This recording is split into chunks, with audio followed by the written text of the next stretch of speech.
கர்த்தராகிய இயேசு கிறிஸ்து நாமத்திலே உங்கள் அனைவருக்கும் வாழ்த்துக்கள். அன்பார்ந்தவர்களே, இந்த நாளிலே தேவன் உங்களுக்கு ஒரு அற்புதமான ஒரு காரியத்தை செய்ய போகிறார். இதுவரை இல்லாத ஒரு பெரிய மாற்றத்தை அவர் செய்ய போகிறாரு.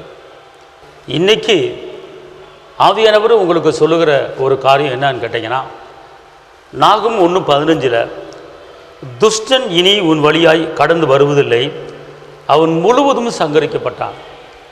துஷ்டன், பிரச்சனை என்கிற துஷ்டன், பலவீனம் என்கிற துஷ்டன், கடன் பிரச்சனை என்கிற துஷ்டன், நெருக்கம் என்கிற துஷ்டன், பிரிவினை என்கிற துஷ்டன், அவன் இனி உங்கள் குடும்பத்து வழியாக வருவது கிடையாது. அவன் முழுவதும் சங்கரிக்கப்பட்டு விட்டான். அவன் முழுவதும் சங்கரிக்கப்பட்டு விட்டான். இனி உங்கள் வழியில் வரமாட்டான்.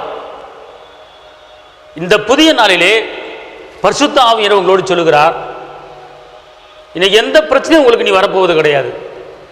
அவன் அழிக்கப்பட்டு விட்டான், சங்கரிக்கப்பட்டு விட்டான். நெருக்கம் உங்களை விட்டு போய்விட்டது, துக்கம் உங்களை விட்டு போய்விட்டது, பிரச்சனை உங்களை விட்டு போய்விட்டது, சஞ்சலமும் தவிப்பு உங்களை விட்டு போய்விட்டது, பிரிவினைகள் மார்க்க பேதங்கள் உங்களை விட்டு போய்விட்டது, பணப்பிரச்சனை உங்களை விட்டு போய்விட்டது. மாறாக அவன் அழிக்கப்பட்டு விட்டான். காரணம், அவன் கொல்லவும் அவன் அழிக்கவும் அவன் திருடவும் தான் வருவான், வேற எதுக்கு வரமாட்டான். அவன் மனுஷ கொலைபாதகன். கர்த்தர் இன்னைக்கு எல்லாத்தையும் அழிச்சிட்டார். அன்பார்ந்தவர்களே, ஒரு காரியத்தை நீங்கள் தெரிஞ்சு கொள்ளுங்க, ஒரு சத்தியத்தை நல்லா தெரிஞ்சு கொள்ளுங்க. அவனை வெளியரங்கமாய் ஆக்கி, அவன் அதிகாரங்களை உறிந்து கொண்டு அவனை வெளியேறமாக்கி அவனை ஒண்ணுமலம் ஆக்கிட்டார். ஏசப்பா சிலுவையில் ரத்தத்தை சிந்தி கொலைச்சல் அப்படிதான் சொல்லப்பட்டிருக்கு. அவன் கையெழுத்தை குலைத்து போட்டுட்டார், சட்டத்தை இல்லாமக்கிட்டார். அவன் அதிகாரத்தை உறிந்தி உங்களுக்கு எனக்கு கொடுத்துட்டாரு. அதனால அவன் முழுவதும் சங்கரிக்கப்பட்டுட்டான். இன்னைக்கு நீங்க முழுவதுமாக விடுதலையாக்கப்பட்டிருக்கீங்க. ஒரு புதிய நாளிலே ஒரு புதிய ஒரு அற்புதத்துக்குள்ளே, புதிய அதிசயத்துக்குள்ளே நீங்கள் கடந்து போக போறீங்க. இந்த நாள் ஒரு வெற்றி நாள் என்று அறிந்து கொள்ளுங்க. கிறிஸ்துவுக்குள் எல்லாவற்றிலும் எல்லா இடங்களில் வெற்றி சிறக்க பண்ணுகிற தேவனுக்கு ஸ்தோத்திரம் என்று சொல்லப்பட்டிருக்கிறது. நீங்கள் வெற்றியை பார்க்க போகிறீங்க. இந்த நாளில் அடி எடுத்து வச்சுட்டீங்க, ஒரு பெரிய மாற்றத்தை ஆண்டவர் உங்களுக்கு செய்ய போகிறார். தைரியமாக இருங்க. இந்த நாள் கர்த்தர் உங்களுக்கு கொடுக்குற வாக்குத்தத்தமான ஒரு வார்த்தை, துஷ்டன் அவன் முழுவதும் சங்கரிக்கப்பட்டு விட்டான், அவன் உங்கள் வழியில் இனிமேல் வரமாட்டான். கர்த்தர் உங்கள் குடும்பத்தை வேலி அடிச்சிருக்கிறார், உங்கள் வேலையை வேலி அடிச்சிருக்கிறாரு, உங்கள் தொழிலை வேலி அடிச்சிருக்கிறாரு, உங்கள் பிஸ்னஸை உங்கள் வியாபாரத்தை வேலி அடிச்சிருக்கிறாரு.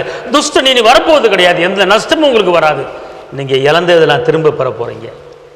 நீங்கள் இழந்ததெல்லாம் திரும்ப பெற போகிறீங்க. கர்த்தர் பெரிய காரியத்தை உங்களுக்கு செய்ய போகிறார். உங்களுக்கு நான் ஜெபிக்கிறேன். தகப்பனே இயேசு மகாராஜாவை நன்றி உள்ளத்தோடு துதிக்கிறேன், ஸ்தோத்திரிக்கிறேன். இந்த வேளையிலே எங்களுடைய ஆவி ஆத்துமா சரீரத்து இடத்தில் அர்ப்பணிக்கிறேன். ஆண்டவரே, துஷ்டன் முழுவதும் சங்கரிக்கப்பட்டு விட்டான். தகப்பனே, இனி உன் வழியே வருவது கிடையாது என்று சொல்லியிருக்கிறீங்க. உங்களுடைய பிள்ளைய வாழ்க்கையில் அற்புதங்கள் நடக்கட்டும், அதிசயங்கள் நடக்கட்டும், சமாதானம் உண்டாகட்டும், மேன்மை உண்டாகட்டும், கிருபை உண்டாகட்டும், வெற்றி உண்டாகட்டும், விடுதலை உண்டாகட்டும், ஜெயம் உண்டாகட்டும். கிறிஸ்துவுக்குள்ளே வாழ்க்கிற உங்களுடைய பிள்ளைகள் வெற்றியை பார்க்கட்டும். இந்த நாள் வெற்றி நாளாக மாறுவதாக ஆசீர்வதிங்க. இயேசுவின் நாமத்தில் பிதாவே, ஆமென். கர்த்தர் உங்களை ஆசீர்வதிப்பார். தேவனுக்கு மகிமை. ஹல்லேலூயா.